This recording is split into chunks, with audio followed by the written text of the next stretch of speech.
Thank you so much for tuning in on my show, William Wallace for America. In this interview, I have someone who's going to talk about gun rights, specifically in Arizona. With me right now is Sin Ladd.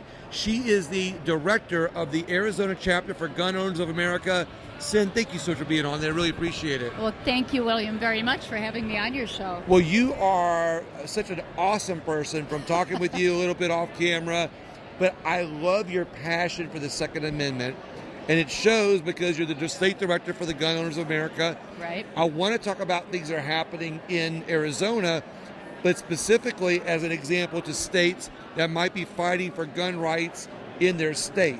Correct. Let's talk about some of those things. All right, let's talk about it. Where is Arizona losing gun rights? I would say we're not really losing any gun rights. We're kind of holding our own right now because in the state of Arizona, we control both the House and the Senate.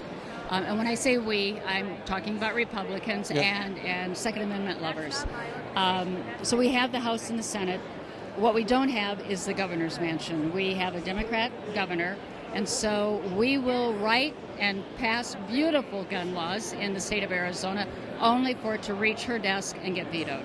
So we're kind of at a stalemate. So we're not losing ground, but we're not gaining ground right now, if that makes sense. It makes perfect sense. So before this governor, the state had really great, was very favorable to the Second Amendment. Well, we had lots of Second Amendment freedoms right. before, but there's always tweaking that needs to be done. Well, there are things that can happen and come up, and so right now any anti-Second Amendment gun laws that get proposed or they're trying to bring them into committee is killed. It gets shredded. It doesn't come out of committee. And so we're not gaining ground, but we're also not losing ground at this point in time. And when we had Steve Ducey as our governor before, we were able to pass some good legislation. Don't ask me what that legislation was, right, because that was before my time.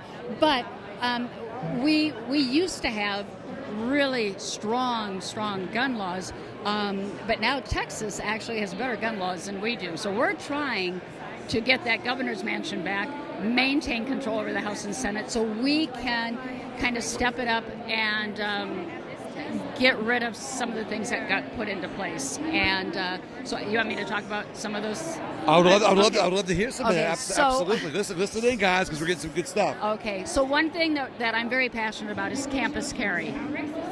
The city that we're sitting in right now, Tempe, where the university is, we've got cities trying to pass certain restrictions, and right now brass knuckles have been declared illegal. You can't have brass knuckles, and I call them the little kitty cat eyes, which is a perfect self-defense weapon for women to be able to carry. Can't carry it on campus, and that's in the city of Tempe. So anybody listening to this, be aware there are certain restrictions in cities. Now which is why I think people need to be aware of all the individual cities, right, and in my case, parishes in Louisiana, right, counties where they pass little laws like that go by under the radar, and that's why I bring people like you on, because you put that on the radar. Well, and then we also, I want to say, I think it's called preemption, where within the state, cities really can't pass anti-firearm laws. Now, brass knuckles don't necessarily fall under that, so they were able to slide that under the radar. So that campus carry, something that we're going to be working on again this coming session. We still have Governor Hobbs in office, so anything we write, anything we get through our legislature goes to her desk. She's going to veto it. We know that. But it's still important for us to try because we can use that during election time. So hopefully, a year from now, we're going to be working with a Republican governor. And hopefully that governor is going to be Andy Biggs. I saw him here today earlier. Yes. He's out there campaigning hard. So we need to get him elected, because then we can really strengthen the Second Amendment in Arizona. Right. And Representative Biggs has worked with GOA extremely well on the federal level. And so we are endorsing him for governor. Now, what's interesting to me is that from what I'm hearing, there's a lot of other grassroots organizations in the state of Arizona that do their own thing, on gun rights. Yes. How does GOA work with those independent organizations? Well, I came on board with Gun Owners of America 3 years ago. The first year was as a volunteer running the state of Arizona, and then the last 2 years as the state director. And one of the things that I realized early on is they have done a fantastic job without me. They don't Right. need me. So anybody listening to this from GOA, don't listen to this. But they have been doing a really great job without me.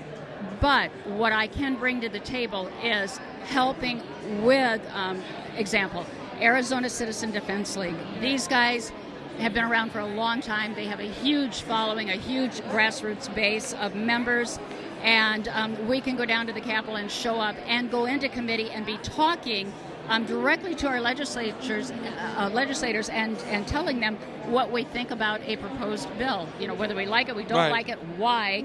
And then their lobbyist, Michael and Fasnan with Epic Policy Group, he and I work very closely together. He is a brilliant man. He works with helping to draft legislation. And again, he'll call me up, get my opinion, and, you know, I can go down there and show up again in committee and say, you know, yes, this is why GOA supports us. So, you know, I wanted to be very careful coming into this role that I wasn't coming in and trying to flex my muscles and trying to, you know, push my way around. Right. It's kind of that old thing that if it's not broke, don't fix it. Don't fix it, right. And in Arizona, it's not broke. And so I just want to be the person that if I need to put a little grease on it, get rid of the squeak, Right. I can do that. And I'm really good at being that support person. And that's what I look at my role. But I can give you an example. We had a situation that came to my attention. This was about a year ago. I'm also a firearms instructor. I think I told you Yes, that. I have my own company and I teach concealed carry classes. I had a couple of veterans reach out to me that they were applying for their concealed carry permit and their application was getting bounced back because the Arizona Department of Public Service was requesting their DD-214, and that's your discharge papers. I mean, veterans know this, but those who don't. So they wanted a copy of their DD-214 because they wanted to confirm the type of discharge, honorable. There's a couple of different right. classifications. You know that from the military. But anyway, according to our legislative guidelines, they're not allowed to ask for that. I called down there and, of course, got the runaround. Oh, yeah, we've been asking for this for a long time. And I'm like, no, Yeah. you haven't. This is not acceptable. That's an example of the bureaucratic state in a state. Exactly. I'm always talking about how the bureaucratic state on our federal level often creates rules and laws that circumvent the federal constitution. Yep. And there's also agencies in the state level that find ways to create little, Right. guidelines that could circumvent laws in the state. And this is one of them. That is exactly right, and that is exactly what was happening. And so I was able to call up my friend Michael and Fasnan and a couple of the legislators that I know, and I said, hey, this is what's going on. This happened to a couple of my students. This is what's being asked for. I called down there. This is what I was told. What are we going to do about it? Oh, my goodness. We started getting in touch with other veterans. We put out a call. People started writing into us, yeah, this is happening, this is happening. Oh, yeah, I provided my DD-214. You don't Right. need to do that. And Arizona does have they do allow veterans, if they don't want to take the class for their concealed carry permit, they can submit their DD-214 along with the money, along with their driver's license, and obtain their concealed carry permit. But what was happening was people who did take the class, and then they were turning around and asking additional. So they were trying to make it cumbersome, and it just was something they couldn't do. The short part of the story is Right. we got it taken care of. So between working with our legislators who are very pro-Second Amendment, working with Michael and Fasnan at Epic Policy Group and AZCDL, we were able to get that taken care of. What I like and I hear is that as a state director of the GOA, you all find ways to work with your local Right. organizations and local partner, call them partners, Right. and bring them to the fight and work together and Right. not try to push them around, so to speak. We're not having a competition. And I'm not a real muscular person, Right. as you can tell. I'm not. You're looking yeah. for the teamwork. This is all teamwork. And that's the beauty about Arizona. And I think there might be 3 or 4 other states in the United States that have citizen defense leagues. And folks out there, if your state doesn't, you need to get in touch with me or other states that have a citizen defense league and bring this into your state, because it's a fantastic way to oversee what's going on politically, education, and know what your rights are. And Citizen Defense League is a model. So you don't have to start from the ground up, there is a model in place for you to replicate. I love this, and I absolutely love this. So, couple last questions on the way out. Yep. You have an event coming up or something there? I do. Okay. I do. So March 28th, we are having our second annual Freedom Festival, Gun Owners of America Freedom Festival, formerly known as the Second Amendment Rally, which was started 12 years ago by a group of bikers, motorcycle guys. I love it. Yeah, exactly. And so they called it Riders USA Second Amendment Rally down at the Capitol. I attended it for many, many years. And 2 years ago, they called me up and they said, we're getting too old. We're getting too tired. We don't want to do this anymore. So they said, do you want it? And I'm like, yes, we want this. And so this last March, we had our first one down at the Capitol.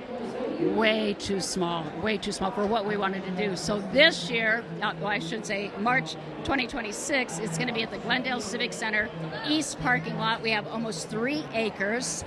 We're going to have space for about 150 vendors, large stage with national, local, and state speakers, humongous kids area, and we're having our first ever roll-in for motorcycles and all-terrain vehicles, overland vehicles with prizes. So we're pulling in people who are freedom lovers. Because on 3 acres? On 3 acres. Wow. And you're going to come out. I'm going to be out there. You're going to be on my panel. So I'm having a panel. I'm so excited about this. We're having a panel of people who have survived a personal self-defense scenario. Exactly. And you've talked about it, I'm sure. I've talked about it on my show, but matter of fact, I'm doing a show next week or so on an update on what's happened since the carjacking. Yeah, and I've heard you guys, and it's really good. You need to watch and tune into that show. Thank you, I appreciate that. I'm plugging you on your own show. I have insider information. So, I'm going to bring you on my cheerleader next time. I have pom-poms. I love it. I love it. As long as they go pow, pow, pow, right? Exactly. That's my pom-poms. That's right. So anyway, we are very pro two-way. We believe in freedom. We believe in the right of personal protection, and you need to be able to take care of yourself and your loved ones, and you are a prime example of that. And how many times a day do you remind your wife of this? Oh gosh, as often as I possibly can. Exactly, and good for you. I appreciate that. Yes, I know. Well, I'd like you to have my 6 too. You can always. I've always got your 6. There we go. Matter of fact, we'll talk about that when I come to Arizona. That's right. So you're going to be on stage with 4 other people telling their own stories. I love it. I'm ready. Okay, good. I'll be ready. This is not only a great event, but I think yours will be even fantastic. Well, thank you very much. Well, I want to ask you one last question on my show. Okay. Where do you think we're losing freedom in America? Oh boy. I wasn't prepared for that question. You weren't? That's okay. Yeah. Do you think are we losing freedom in the gun space? Or do you... No, you know where I think we're losing freedom? And this is just simply spitballing, off the wall. That's why I do this. I love it the most. Okay. I think that we're losing because people are tuning into network TV way too much. I think that there are people out there, reporters, news shows, that are really not about the news, but they have an agenda, and they're just trying to convince people that the U.S. is in worse condition than what it really is. Right. I mean, you and I are at this glorious event here honoring Charlie Kirk, and if what they're saying in the media, and if the state of the economy, the people's concerns were as bad as they are saying that it is, we would not be seeing this record-breaking crowd here. Exactly. I think that we're not losing freedom. I think that for the first time in my generation, we're gaining freedom. It's having a rebirth. I think it's scaring the hell out of the people who want us to believe that we're losing our freedom. So you know what, you guys? We're not losing our freedom because you people out there are tuning into the right stations like your show. Thank you. And you are not believing the propaganda that the media, the news media, the paper media, the radio, don't buy into it. Believe the fact that we are getting bigger and better, and we're restoring this country to what we used to have. Sin, you are amazing. You're absolutely amazing. Thank you so much for your time, and I appreciate you being on my show. I'm grateful you spent it with me. Well, thank you. I appreciate you asking me. He just grabbed me out of the crowd. Yes, he did not know what he was going to get. Exactly. That's the best part about it. That's why I do this, which is why I want to ask my viewers, please share this interview with somebody that you know that either is worried about their gun rights, maybe they're working within their own state on gun rights. These are things that you could do in your own state to work on gun rights with the Gun Owners of America or with your local partners in your state, other gun organizations, on things that you can do, but also getting more involved and tuning out the bad news and doing things to promote the good news, which is why I'm going to ask you, please share the interview with somebody that you think would love this interview. Please, thank you so much. Can I add one thing Absolutely. to that? So when you post this, can you put our website for Gun Owners of America? Absolutely. What is it? And gunowners.org, as well as in the QR code I can give to you for the event that we're going to have. But I can tell you folks, to join our organization, it's only $20 a year because we're putting this on your show. It's usually $25, but $20 a year. And your money goes into helping us fight and file lawsuits and do events and be able to share this message so that we can continue to fight for your Second Amendment, because we cannot lose the Second Amendment. We lose the second, we lose everything. Exactly. Yes. That's right. All right, guys, you heard it. Please share the interview. Thank you so much. Thank you.